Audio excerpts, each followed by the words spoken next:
But I really don't have any regrets. I really don't. I've lived exactly how I've wanted to. I've tried my hardest every single time. I didn't win the matches that maybe I should have always won, but I really gave it my all. So that for me is enough.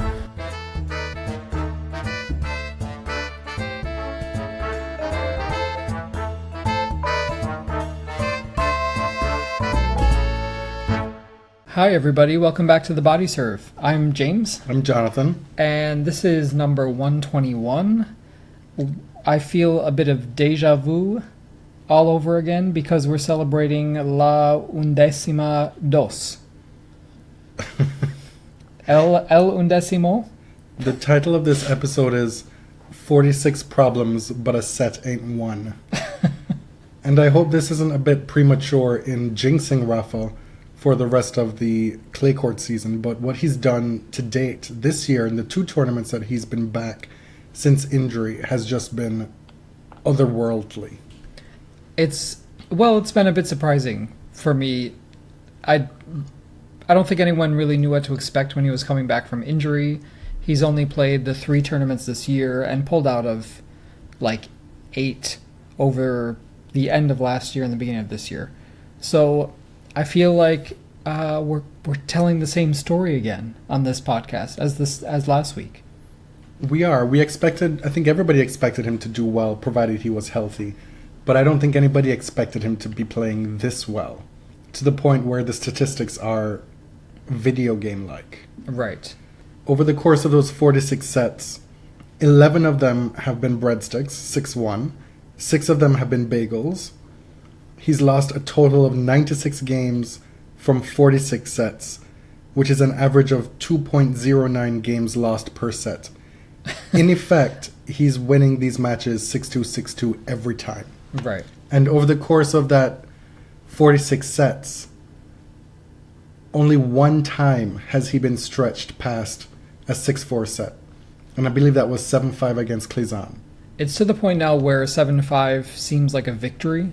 A lot of opponents start really well. Like, the match looks promising. They're pressing Rafa. Dimitrov did that last week. Goffin did that this week. Tsitsipas did that in the final. Even in his small way, Tsitsipas did it in the first set and the final. And then it just kind of goes away. Rafa grinds them down, defends everything. The backhand is just the bread and butter in the past few tournaments. And on top of that, he's hitting ridiculous angles, ridiculous overheads, ridiculous passing shots. It's not enough for you to stay in the point, but you have to worry about when is the next miracle shot coming from, because he has them in spades in his repertoire. Mm. Whereas folks could only dream to have one of those, maybe one per tournament, one every 6 months. Now, I understand if people are getting a little bored. It's not exactly the most electrifying tennis we've seen over the past 2 weeks. Rafa's play is something to behold, but where's the resistance? Well, we talked about this. We said on the last episode, what was the question I asked you on the last episode? Oh, like if this was the most dominant he has been on the surface? Yes, and your answer was that, well, we're missing so many of the top stars. And that is the main culprit for these lopsided results. Yes, there's Dominic Thiem. There are a few of the younger guys, the cusp below guys, who can maybe press him for a bit, a la Goffin, a la Dimitrov. Nishikori. Mm-hmm, but the real cream of the crop guys aren't there. Right. Djokovic has beaten him many times on clay, has won these Masters tournaments, has won Roland Garros. Stan has won Roland Garros. They are just, Stan's not playing and Djokovic is just not at that level at the moment. And Federer is taking a breather for the clay season. In Barcelona, Rafa beats in the first match Carballes Baena, then Guillermo Garcia Lopez, then Klizan in the quarterfinals, Goffin in the semis, and then Tsitsipas in the final, making his first big final on the ATP Tour. Mm-hmm. I have to say, Stefanos, he obviously has a lot of growing to do. He's still very thin. He looks boyish, but there is so much talent there. Like, there is... I think I've fully realized it this week because of the caliber of talent he played and beat. And also just the way that he comported himself. His inside-out forehand is a big weapon. The serve is a weapon. A lot of things are starting to come together, and I think he's got a really big future. For him, physically is where it looks like he's lacking at the moment. He kind of looks like a baby deer. You know when a baby deer is trying to get its feet on the court? Uh-huh. I mean, the gif going around of him losing his shoe midpoint didn't really help in that regard. Well, that's very Rafa. But I was impressed with just how he handled himself in the final, although he didn't put up a huge fight, obviously. I mean, he put up a fight, he just didn't win. Well, he put up a fight in the first set, but the second set was one-way traffic. But I was impressed with how he handled himself in the trophy presentation, as if he had been there before. His speech was poised, was articulate. He seemed genuinely happy to be there.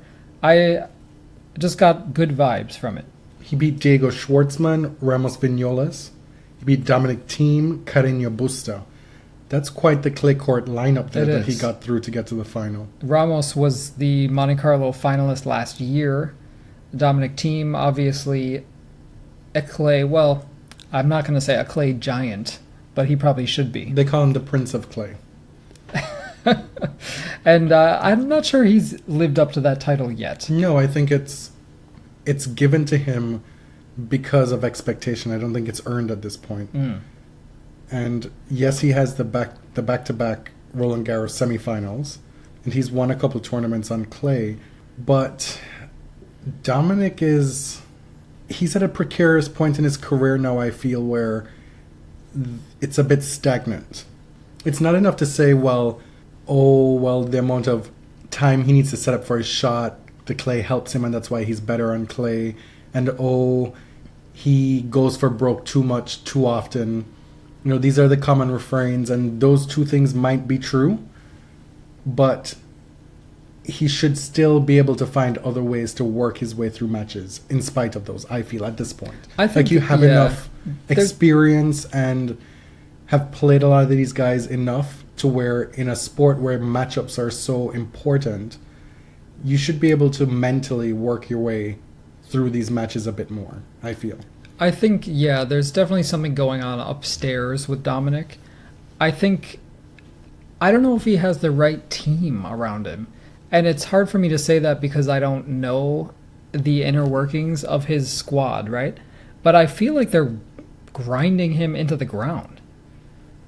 And a fresh look might help him. This is another trope, right? Yeah, but it's true. He plays too much, and when he doesn't play well, he goes and plays another tournament, rather than regrouping and trying to take a different approach. You've said to me that you're given a lot of pause by all this success that Nadal has had this year, in that you kind of want him to lose a set and you kind of want him to lose a match before Roland Garros. I do. I would take a loss in Madrid or Rome. Hopefully not both, but I've said this many times before. I get nervous when, say, a team goes into the playoffs undefeated in the regular season. You're bringing those are team sports. You're bringing the NFL and college basketball. Yes. But Nadal on clay is not that. No, but in so many of his great Roland Garros runs, he had a loss at Rome. I mean, to Tommy Robredo, to people you wouldn't expect. It's just, it doesn't hurt. And I don't know. I feel like, I don't think that he's someone who buckles under the pressure, but it would maybe take the weight off us as fans. What will help Nadal, I feel, is that his play thus far and his match load has been so stress-free through 2 tournaments that if he's healthy, the rest of the way, the road to the Coupe de Mousquetaire isn't as arduous as it's looked in previous years. Like, he's probably still fresh as a daisy. He's winning semifinal matches and immediately on court texting Carlos to go book a court, to go practice because he's not fully happy with the way he's playing. And that's because he's not even playing 20 games on court in these matches. Is it weird that Rafa is playing on a court named after himself in Barcelona? I know this is something that really weirds you out. I think you have to understand that these are uncharted territories for an athlete. and this is his swing. And so if Barcelona wants to do that, let them do it. It is a bit strange, but I'm not weirded out by it like you are. It's not a gripe. Like, it's not something I'm annoyed about. It's just, it's tacky. He's still playing. Like, it's weird to me. He hasn't lost a match on that court yet since it was named after him, so if it ain't broke. All right, I'll look forward to Serena Williams' court at the U.S. Open. Don't hold your breath. Mm-hmm. Karolina Pliskova mercifully stopped the Coco train in Stuttgart. Can you imagine Coco speeding around California in a Porsche along the coast? The WTA ladies really, really wanted to make Vandeclay happen, didn't they? Like, they saw Coco and they were like, you know what? I'm good. I don't even want to win. The number one player in the world, one of the most accomplished players on clay in the past 10 years, Simona Halep, was like, Coco, it's all you. Just take it. This was a narrative that was building throughout the week, and honestly, it's paying little attention to the way the surface was playing, to be frank, because her opponent in the final, Karolina Pliskova, she's not a clay beast herself.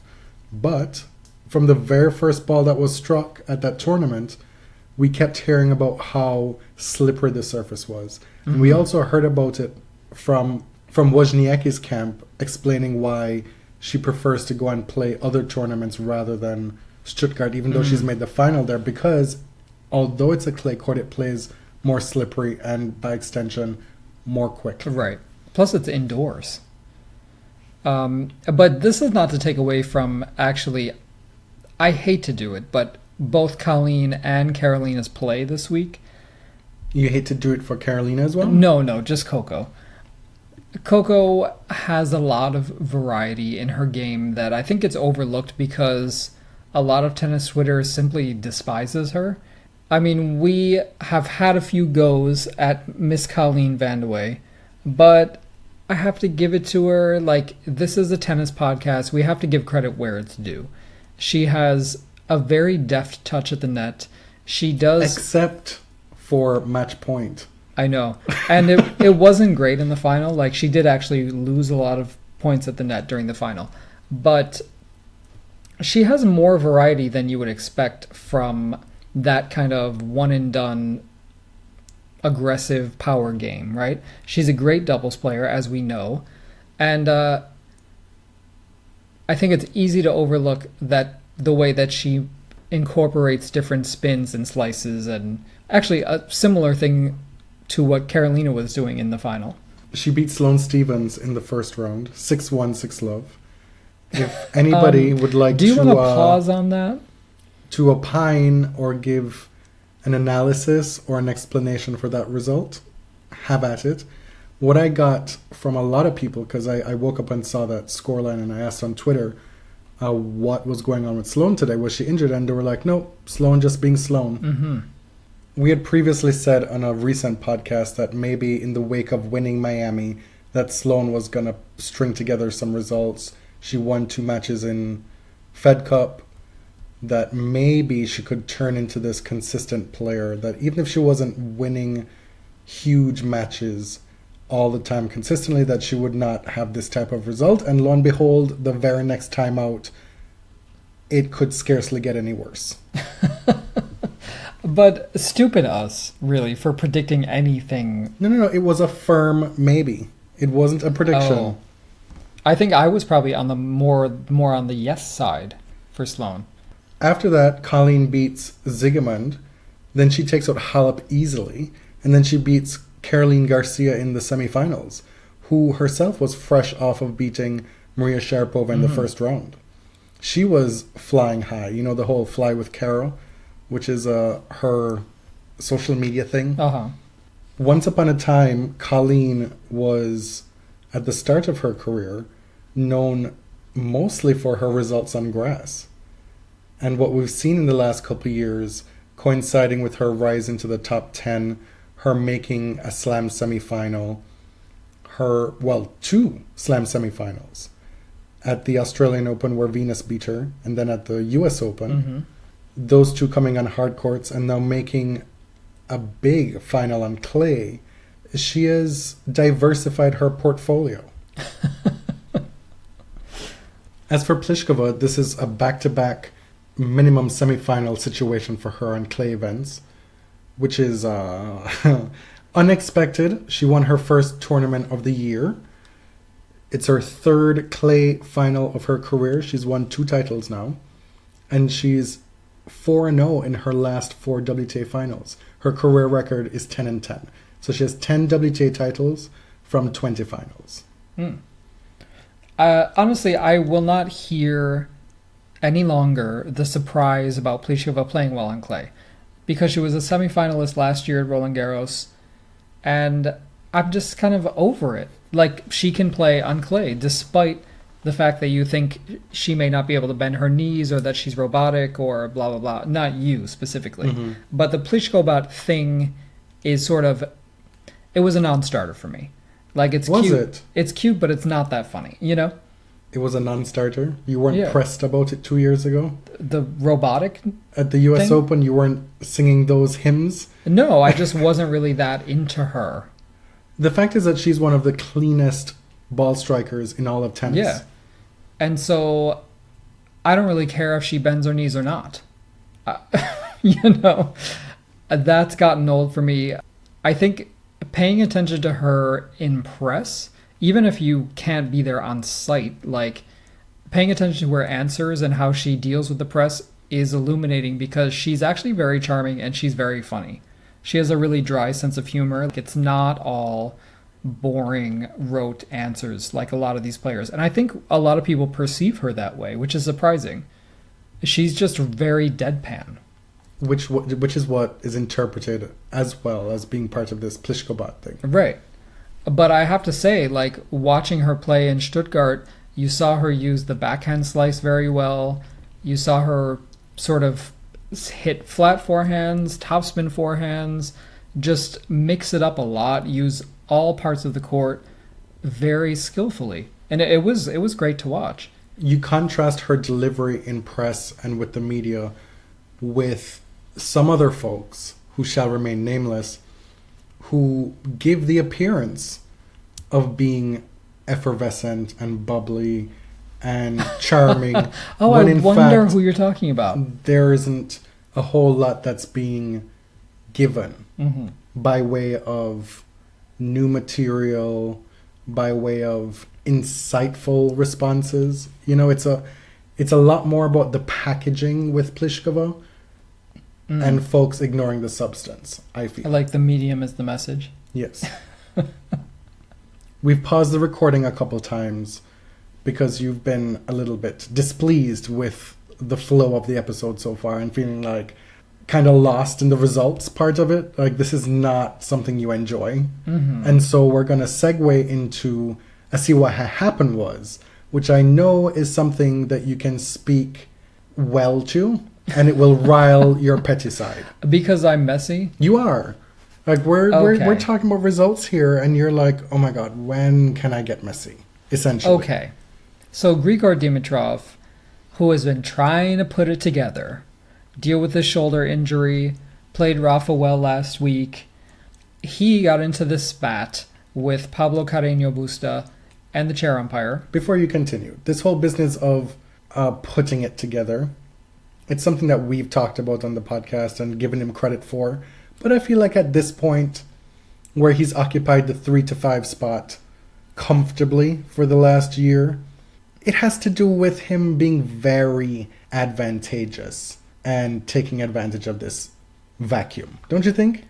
Because if I'm looking at the development of his game, what has changed for Grigor in the last year? Like, he's been more consistent, but I haven't seen anything by way of breakthrough or let me feel like, oh my god, like, this dude is number 3 in the world. Okay. And at this point, I feel like he's more power to him. Well, Cash those checks, take advantage, get those points, but I don't think we should. Maybe nobody is thinking this way, but to think of Grigor as an elite player, I just don't think it's on. Sadly for him. Okay, but that's not even what this is about. I understand, it was just something that came to me. But Okay, but if there are players absent from the game, take advantage and take their place. That's what the sport is about. Yeah, it doesn't matter. Setting the tone for this story that you're talking about. He's out here talking to people like he's their daddy, and that he's some kind of authority and top dog. That's what I'm saying. Befitting of somebody of his ranking. And I'm just saying that maybe he's a little bit too big for his britches. Okay. That's all. So Grigor is playing Pablito, and he hit a serve. Pablo returned it, and then Grigor shanked it into the net. That's what the audience saw. The audience saw a serve, Grigor's serve. The first one was a let, so he got another first serve. And a serve that, even on a small computer screen, looked out. Right? It was kind of serve that maybe even the people in the crowd, maybe Pablo, Grigor seems to definitely think it was the case, was obviously out. There was no call. Pablo kind of bunts the ball back, a lobbed floating ball at the net. Grigor is in the motion of serve and volleying, hitting a swinging volley, which would have been a winner, and he dumps it into the net. Yes. Now, Grigor believes that his own serve was out and that they need to replay the point. Pablo is like, I don't get it. I didn't stop the point. I returned it, and then you missed. What is the issue here? And Pablo was fairly silent through the whole thing. He was just ready to move on. Grigor got so mad, so pissy, and was trying to kind of assert his manly honor in bitching about this point. And I'm sitting there thinking, like, what is the big deal? If we're going strictly by the rules, by like the letter of the law, you did not stop the point. You thought your own serve was long. You continued to play, and then you missed. This is an easy ball. Let me just hit it anyway. Right. Pablo, to my mind, clearly thought the ball was out. Had it not gone the way it went, might have challenged it. Well, there's no challenge, but would have gotten the chair down. But at the point at which Grigor has already hit that swinging volley and it's gone long, and a point has been played, it's moot, right? Grigor can't then say, well, the serve was out, because you played the point as if it was good, because it was called good. So Dimitrov interpreted Pablo's posture and movement after he hit that ball as conceding, as assuming that the serve was long. But the thing is, like, he was only mad after he hit the shot and missed. Why did Grigor continue to play the point if he thought it was done? And listen, it's only 1 point, and I understand that you were losing, like you were well on your way to losing. That is a whole other issue. If you were up 1 set and a break, would you have reacted the same way? Or are you feeling pressed because you're losing to Pablo? And so what happened after the match? So Grigor basically like read Pablo the riot act and condescended to him, in my mind, saying, as a man, what you did was not okay, and I will not forget it. Bitch, as a man. As a power top, I will not forget it. What is that? As a man, as a human being, honestly, the whole thing really annoyed me. Because it's simply not that big a deal. And I don't think that Pablo did anything dishonorable. Pablo could have said, well, the ball looked out, honestly. Look, I just looked at the ball. Yeah, it definitely was out. Take the point. He doesn't have to do that. He could have, but he don't got to do it. Exactly. Like, why would he? Had he conceded the point, we would have said, wow, that was excellent sportsmanship, kudos. But there is no obligation to do that. And it doesn't make him a bad sport to not do it. I just felt like Grigor's bad side comes out every once in a while. And it's happened on clay a few times, interestingly. Yeah. Remember against Diego Schwartzman, basically one of Diego's big up-and-coming moments when he won his first title, Grigor's temper flew really bad. And I don't know if any of y'all have read this Jezebel story about Reese Witherspoon and her alter ego, Laura Jean, which is her real name. But do it and get back to me. Because I think Grigor has an alter ego. I don't know what he's called yet. But Isn't it Blackheart? Oh, that's good. That is good. Maybe Serena was not wrong. This whole business of as a man, it makes me want to vomit. Like, I will never look at him the same way again. It makes me want to kill myself.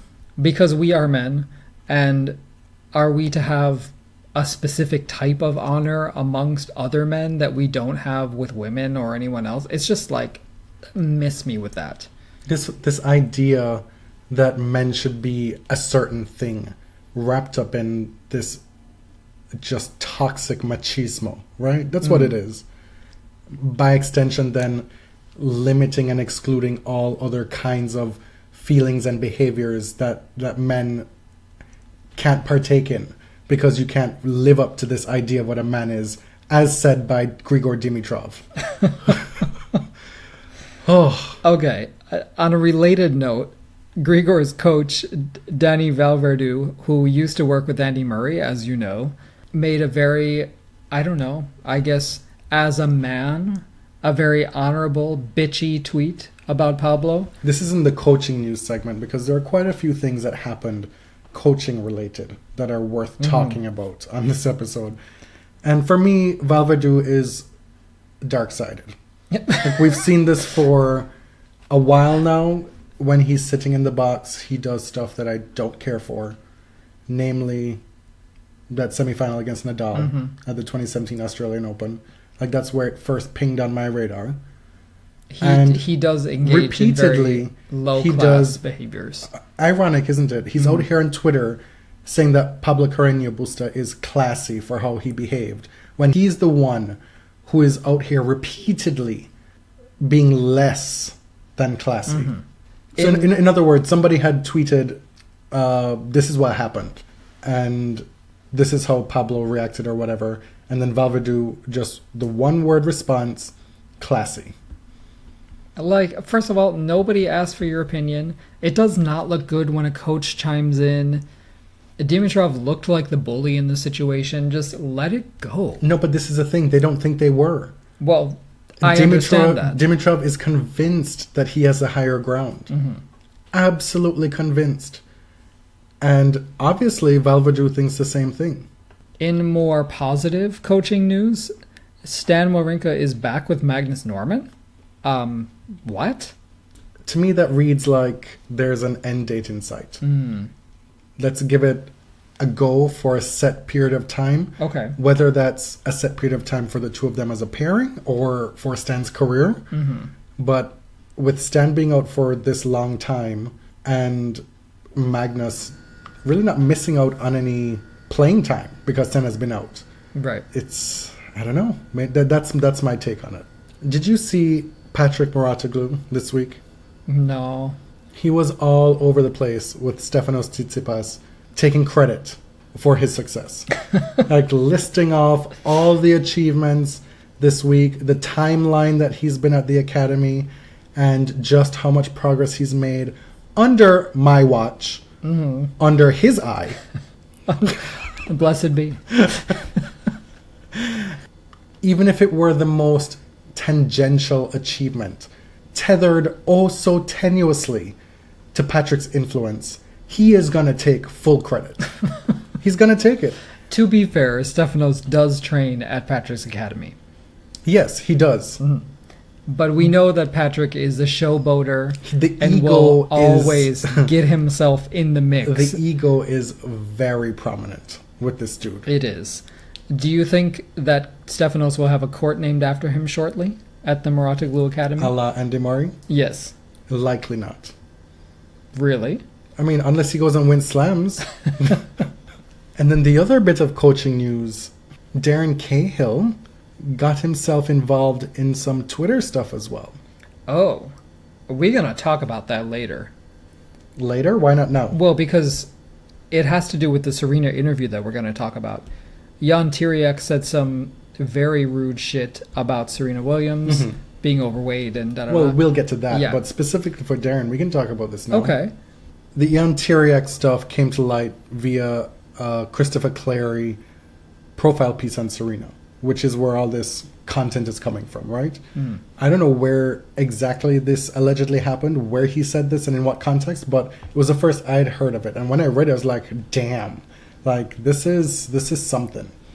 And so at For All Surfaces, quote, tweets Clary's tweet about it and says, waits for Simona to be asked about this and say nothing as to not get her Mercedes taken away by Daddy Warbucks. So there's a reference to Jan Tiriak's many classic cars, which he has. You have to understand the history of Simona not exactly criticizing Romanian men when they say fucked up stuff. Especially when it came to the whole Fed Cup issue. And Nastase and the whole boys club of Romanian tennis. Right. Like, this is something that she's been asked about in the past and quite frankly has had us feeling extremely disappointed because she did not handle those situations well. Right. To our mind. And we've talked about various reasons why that may have been the case, but whatever, that remains true on our end. And that, I assume, is where this tweet is coming from. Darren responds and says, this is not cool and totally unfair. You need to pull your head in. This has nothing to do with Simona. She looks up to Serena and has nothing but respect for her. Your comment is as stupid as his, actually worse. And at For All Surfaces replies and says, I have no question about Simona's respect for Serena, but feel like she gives soft answers when the Romanian grandpa starts talking this crazy talk. That was the point of my tweet.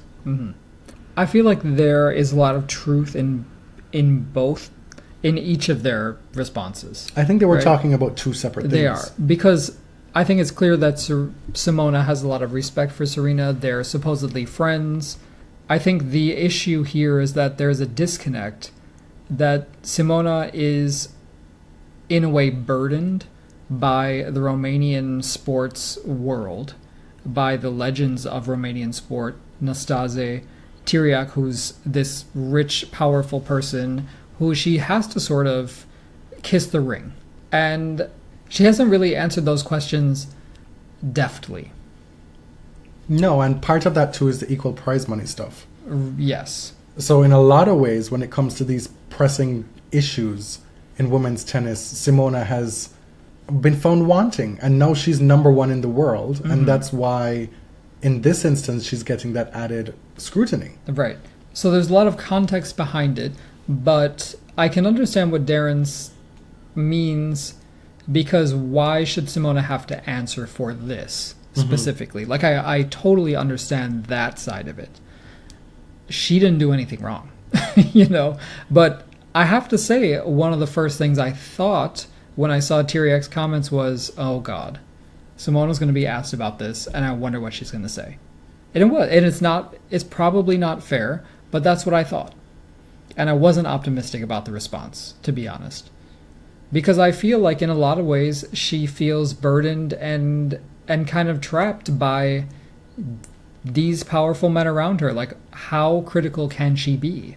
Yeah, well, she's number one in the world now. Yes, but she's Romanian. Still, like, that's her country. She's loyal to it. She grew up with these people, idolizing them probably. I don't know. And that by the same token, you can get why people will look at this and say, well, others, such as the Williams sisters, had to fight against shit that they didn't want to have to fight against and blazed a path for other people to have it easier. Venus with equal prize money at Wimbledon, all this other stuff. And they just had to lead. That is very true. And Simona is now in a position when she was number 2, 3, 4, 5, it was different. They're saying now as number 1. Like, there's an added responsibility that comes with that, I think. And while it might be unfair, and I think Darren is speaking to this issue without acknowledging the context behind it. And I don't know if he's unaware of it or just doesn't think it doesn't apply. But I think that's where the original tweet came from. There was a whole lot more wrapped up into that. And I don't think Darren's response accounted for that. Right. But I understand why Darren would jump in and defend her. Well, absolutely. I was surprised that he found it. That he actually found the tweet, first of all. I mean, you never know who follows who on Twitter. That's true. Like, this is not toot my own horn thing, but he follows me. Oh. We're talking about... No, actually, I don't remember how it went, but we were talking about cricket a couple of years ago. Oh, okay. Or something. But who would expect him to be following me? You know, he only follows like 500 people. Like, it's possible he follows this person. Right. And I think that's a likely answer for it. Okay. But there's a lot of trash talked about Simona and every other top tennis player on Twitter. So you can't answer to all of it. Clearly this struck a chord with him. Elsewhere on the clay circuit, you've got Taylor Townsend and Christopher Eubanks doing big things leading into Roland Garros. Taylor Townsend is by far and away leading the pack when it comes to the singles main draw wild card for the French Open. Mm-hmm. She's up to a career high number 83. And Christopher Eubanks, after making a final of a challenger last week, does one better this week in Mexico, winning his first challenger event. He is up to number 183. He's in the top 200 for the first time. He decided to skip his last year at Georgia Tech and go pro, and it is starting to pay dividends. It's going to be a long road for anyone, especially for college players, but he's really starting to get the hang of, I think, life on tour, and it's a punishing life on the ITF and Challenger circuit. This Roland Garros wildcard challenge is part of a reciprocal agreement between French Federation and the USTA, and so they have kind of this, it's almost like a playoff series, right? There's a bunch of challengers in the weeks in April and early May that count toward this wildcard challenge. Specifically for the WTA. On the men's side, they take into account every tournament that's being played. Right. So a lot of the players who have big points from Houston, for example, are not really in the race because they have qualified already. Yeah. So Noah Rubin is currently in the lead on the men's side, followed by Bjorn Fratangelo, who is Madison Keys' boo. And like you said, Taylor Townsend has taken a big lead to get a wild card. She won Dothan, Alabama, and then she made the semis in Indian Harbor Beach and Charlottesville last week. So for Chris, these results haven't really helped him in terms of the wild card challenge, but it will help him likely get direct entry into the French Open qualifying, should he so choose. Right. It's been almost exactly a year since Maria Sharapova came back to the tour after serving a drug ban. She was given entry into Stuttgart after the tournament had already started, as you know. We joked about her camping out in the bunker until she could... Practicing, they had special courts built in underground. We wanted to kind of take stock of what the last year has looked like for her since she came back. She was up to a high of just outside the top 40, I believe. And now she's slid back into the 50s after losing her first match in Stuttgart. Because last year she made, the semifinal? My memory serves me very correctly. Maria made the semifinals, and then Miss Kiki Mladenovic put an end to that situation. Mm-hmm. And that was the first big clapback matchup. Yes. So for the last 12 months, Maria is 21-11. She's, like I said, in the 50s now. Of those, 13 tournaments that she's played, 9 of them have been due to the benefit of getting a wild card. We spent so much time on this podcast trying to get to the bottom of whether or not those wild cards were deserved. Lots of moralizing over Maria Sharapova in the last 12 months. From those tournaments, she's had to withdraw 7 times, including Wimbledon qualifying. She's won 1 tournament in Tianjin in October. She's made the semifinals 3 times, including her first tournament back. So since Stuttgart, her very first tournament back last year, she's advanced to the semifinals twice. And she's also suffered 4 first-round defeats, including 3 successive ones. Her last 3 tournaments have been first-round losses, I believe. Doha, Indian Wells, and Stuttgart now. She's played 14 3-set matches and lost half of them, which is what she's kind of known for. That was the Maria shtick, right? That she was one of the most mentally tough players on tour. And that the biggest evidence that people could give for that was her record in 3-set matches. And oh, well, if you're in a third set against Maria, she's just, that fighting spirit. There's no bigger fighter on tour than Maria, and she's going to come through.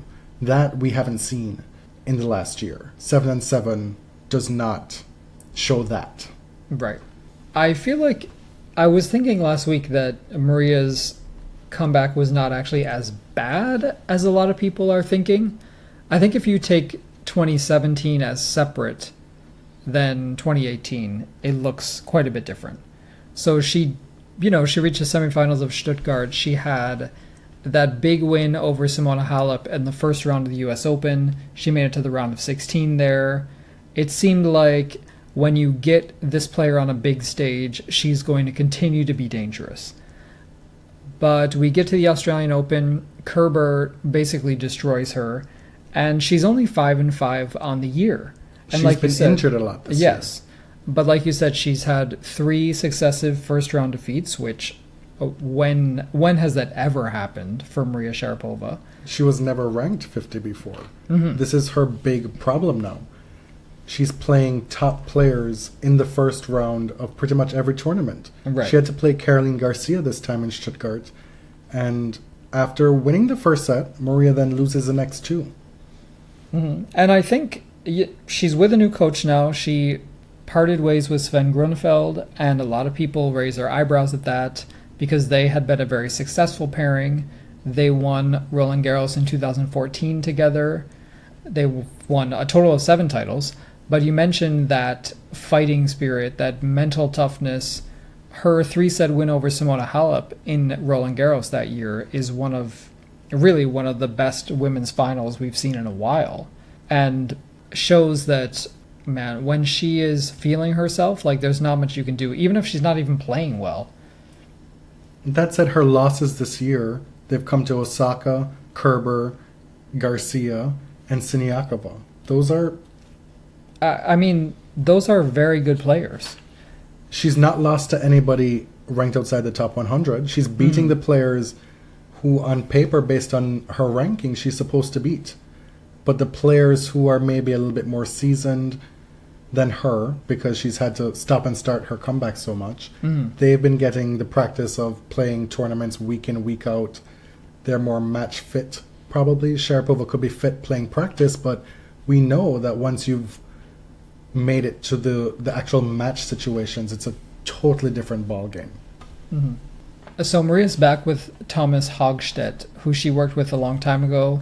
He's also worked with Jeannie Bouchard.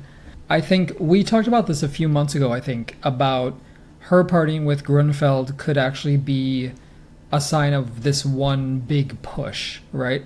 Not that she was capitulating, but that she was sort of rejigging the team and telling herself, I want to make this happen or try my best to put my career back together. I don't know how much time I have, but I need to get serious about this because I'm 31 years old, right? And I think that might be something that's going through her mind. You're Miss Cleo. You're all up in the players' Somebody's minds. got to step in. Miss Cleo is dearly departed. Miss Cleo was also dodging the IRS. I think that Sharapova's fans and a lot of us out here assumed that she was going to come back like with a vengeance, with something to prove, that there would be a few tournament victories, some very deep runs at majors, and there just weren't. She won Tianjin. She had that huge win over Simona Halep in the first round of the US Open. But she didn't do kind of what I expected her to do. I thought she was going to silence the haters, because that's obviously she was going to win the French Open. I was like, oh, here we go. Yeah. And in fact, I am sort of a pessimist at heart. You are an apocalyptic person. You are. I've learned to deal with this. But of her 9 top 50 wins, Halep is really the only big name there. There's Sevastova that she's beaten twice, as well as Makarova twice. But then there's Tatiana Maria, there's Peng Shuai, there's Mirjana Lucic-Baroni, who's barely won a match in the last year, and Roberta Vinci. So it's not like she was beating Naomi Osaka when she was right ranked in the 40s. In fact, Naomi did beat Maria during that time as well. But let's see where the next 12 months see Maria landing. It'll be interesting to compare the first 12 months back to the second 12 months back. We're in a strange place where a lot of the big champions of the past 10 years are I don't know, where are they? They're in their 30s. We don't know if they're injured, if they're suffering crises of confidence. We've got Djokovic, Wawrinka, Murray, Sharapova all trying to put it together at really what should be the tail end of their career. It's a weird time in tennis. And Sharapova's, unfortunately, was her self-inflicted, right? Authored by herself. I think the quote was, "She's the sole author of her own misfortune." Oh my God. Which was deeply bitchy, but not entirely untrue. Meanwhile, Leighton Hewitt is back out of retirement again, and this time it looks like he's here to stay for a little bit. He's going to be partnering Alex de Minaur this week, and then he says he announced on Twitter that, I'll be playing a few more times this year. Did he actually retire? He did. We had the big farewell send-off in Australia. I can't recall ever seeing him not there. Like, he has never gone away. Well, he's a Davis Cup captain. You know that they travel on tour. We saw Conchita travel all the time and was there to fill in for Sumik with Muguruza all the time. Right. She's at all the was when she was Fed Cup captain, at all the matches on site for all the Spanish players. That's the kind of role that Leighton has filled since his retirement. And he's obviously hitting with these guys. He probably just can't rid himself of the bug.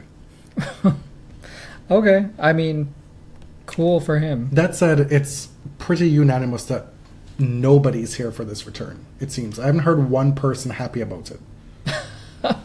Like, everybody's just rolling their eyes. I'm like, wow. Like, this is a 2-time slam champion. Yeah, but that was like 15 years ago. 17 years ago. Now this was all just preamble to what we wanted to talk about, right? Which was That's Serena. a lot of preamble. It is.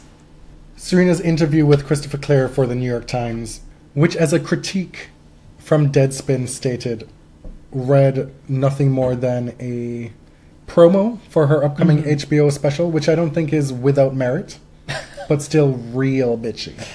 The Deadspin snark is just like, is it not? Are we not done with it? It feels very early 2000s. Gawker is dead, but we're still stuck with its children. I'm just like, it's not cute. It's very 2010 for me. Not early 2000s. That's very specific. Yeah. Oh, well, whatever.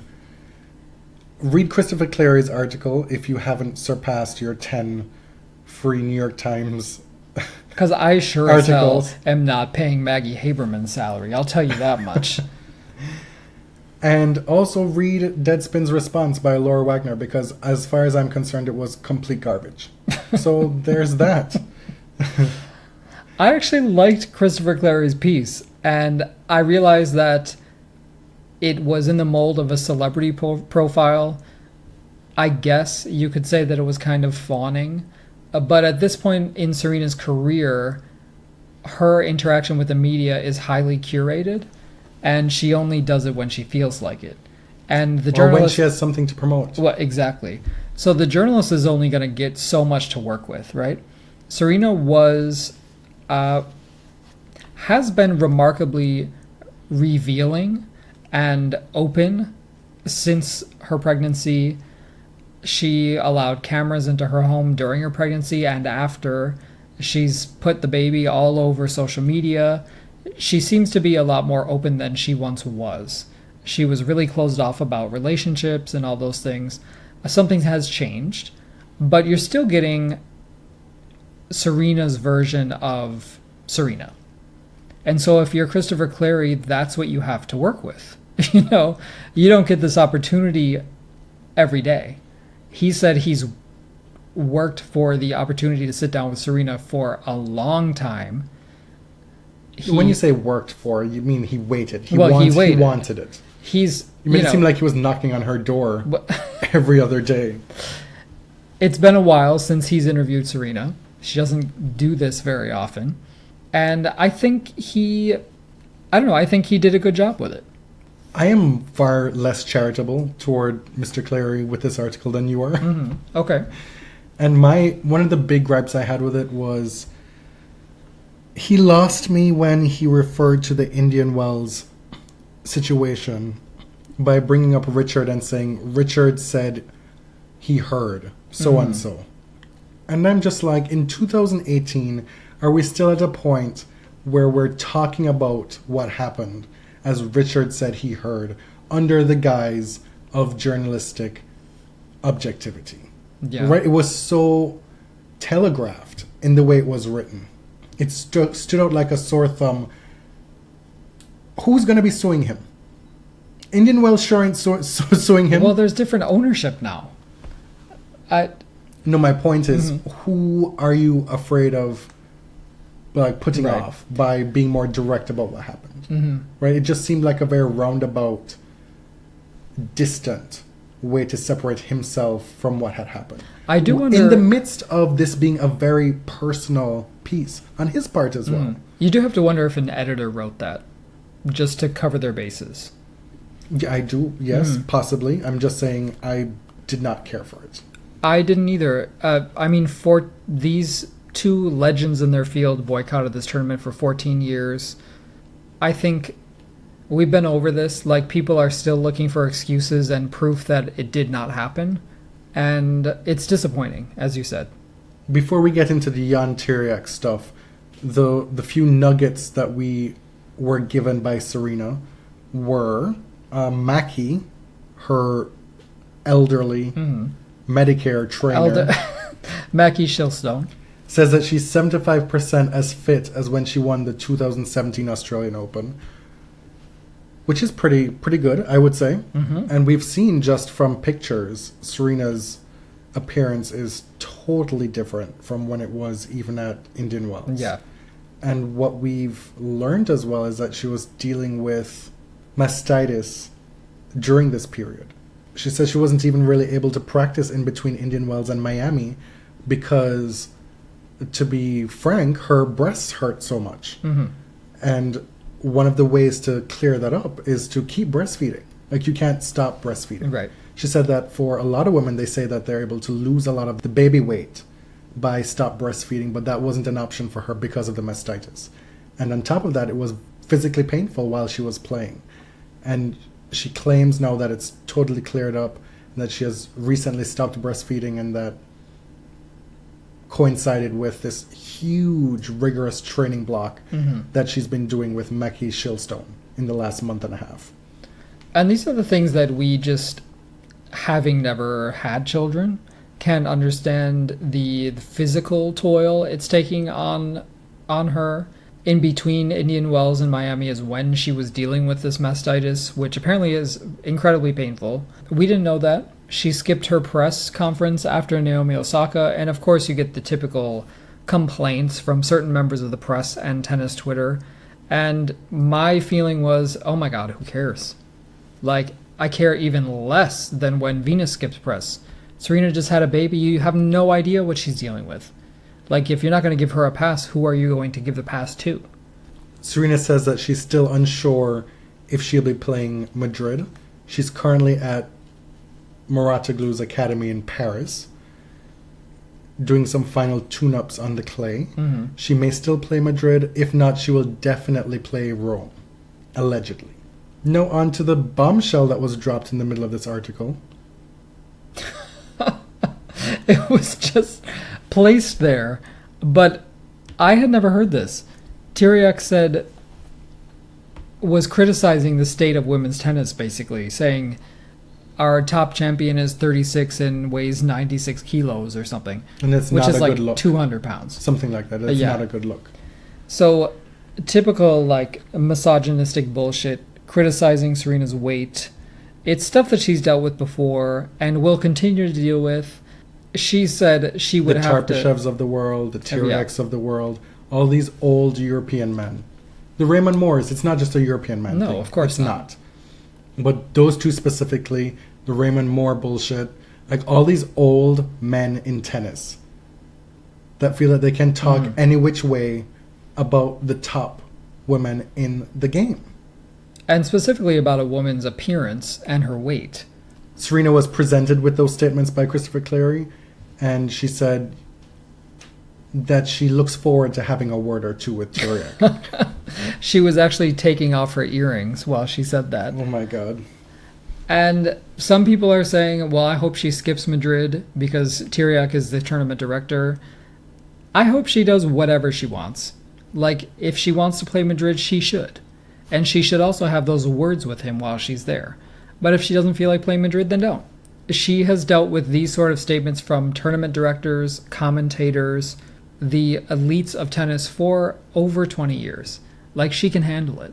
And she can handle herself even more now that she's 36 years old, that she's got a lot of other stuff going on in her life. That she can call on anybody to put you on blast. Right. If she so decides. She can call on Beyonce. She can call on Beyonce to boycott Romania and never perform there again.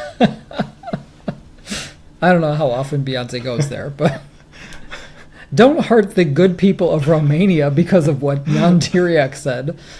We'll finish the episode with another Fuck, Marry, Kill. We did a Riverdale one last week, and it was suggested to us that we should do a Riverdale Daddy Edition. Mm-hmm. All right. I see that you added one. You can't have 4. It's not allowed. I just put the ones that I remembered. I don't remember who was on it or not. So it was FP... What's Jughead? What's their name? Jones. FP Yes. Jones, Sheriff Keller, and Fred Andrews, who is played by Luke Perry of 90210. Also, it wasn't Daddy obviously. Lodge? He wasn't one of them? No, oh my god. No one would take that seriously. I see no difference between Daddy Lodge and Fred Andrews. Honestly. Wow. None whatsoever. Okay, so for me, the obvious fuck is Sheriff Keller. Like, he is daddy realness. He's a little creepy and highly incompetent at his job, so I would never marry him. But, damn. He and Kevin are both thick. Oh my God. Mary, I don't know. I guess it would be FP, but he does live in a trailer. You'd be living and he very is part of dangerously. a gang. There's nothing wrong with a trailer, but he is dangerous. And I would kill Fred Andrews because I don't know. He's just kind of lame. You're going to have to do a better job than the Black Hood.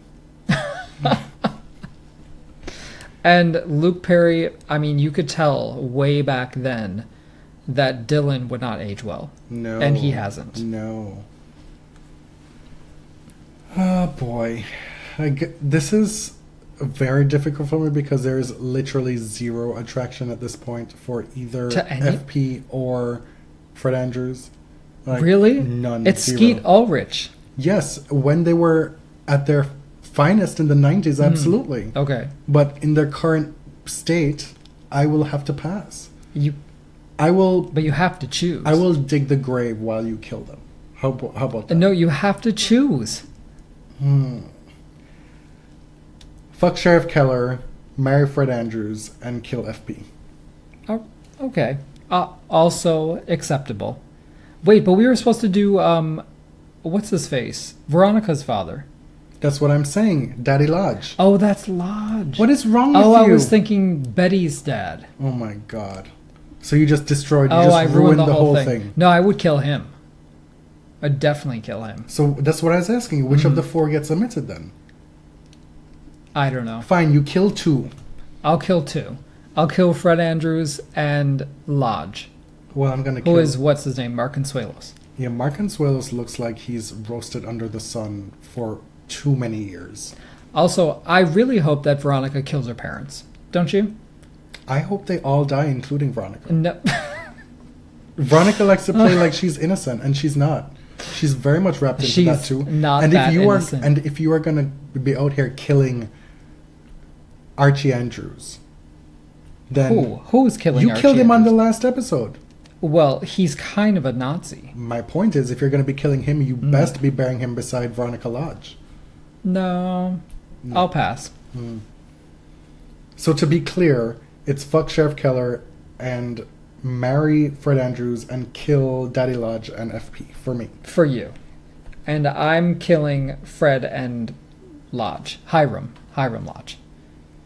How, I do wonder, I do like the colorblind casting, but why, I don't know, why would they name them Hiram and Hermione? I just don't believe it. It's from the comics, I got it. But this is the stuff that you worry about with Riverdale. Very little about Riverdale is to be believed. And I'm hereby putting a moratorium on talking about Riverdale on this podcast because we've talked enough about Riverdale. Oh, I was in the actually last few considering episodes. making this an exclusively Riverdale podcast. After your reaction to the last episode, Why, what happened? you hated it. You've already forgotten it. It was terrible. If every episode is a musical episode, I would be with it. That too was terrible. I don't care what you want to say. On that note, thanks for listening to episode 121. Find us on Twitter. I'm Elliot JMR. 2 L's, 2 T's. I'm Jonathan at tennis_John. We're the Body Serve on both Twitter and Instagram. Till next time.